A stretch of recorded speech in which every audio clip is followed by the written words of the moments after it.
ದೀಪ ಹಚ್ಚಿ ಪ್ರಾರ್ಥಿಸುವುದು ಒಂದು ಕ್ರಮ, ಪ್ರಾರ್ಥಿಸಿಯೇ ದೀಪ ಹಚ್ಚುವುದಿಲ್ಲ.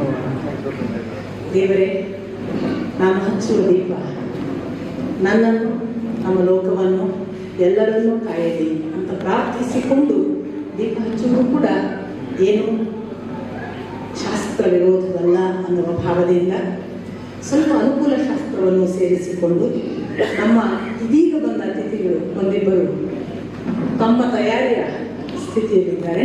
ಅವರು ಬಂದ ಕೂಡ ದೀಪ ಹಚ್ಚೋದಕ್ಕೆ ಎಲ್ಲರೂ ವೇದಿಕೆ ಕರೆಯಲಾಗುತ್ತೆ. ಅಲ್ಲಿಯವರೆಗೆ ಪ್ರಾರ್ಥನೆ. ನಿಮಗೆಲ್ಲ ಬಹುತೇಕ ಶಾಸ್ತ್ರೀಯ ಪರಂಪರೆಯವರೆಗೆ ರಾಜರಾಜೇಶ್ವರ ಯತಿಗಳು ರಚಿಸಿದ ಮಂಗಲಾಷ್ಟಕ ಗೊತ್ತಿರಲಿಕ್ಕೆ ಸಾಕು.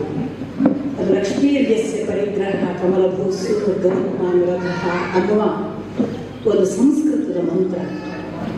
ಅಷ್ಟಚರಣಗಳುಳ್ಳ ಆ ಮಂಗಲ ಅಷ್ಟಕವನ್ನು ನಮ್ಮ ಅಪ್ಪ ಸುಂದರವಾಗಿ ಕನ್ನಡಕ್ಕೆ ಅನುವಾದಿಸಿದ್ದಾರೆ.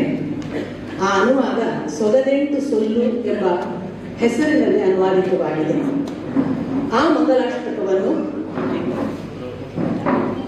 ಸುಮಾಶಾಸ್ತ್ರಿ ರಾಗ ಸಂಯೋಜನೆ ಮಾಡಿದ್ದಾರೆ.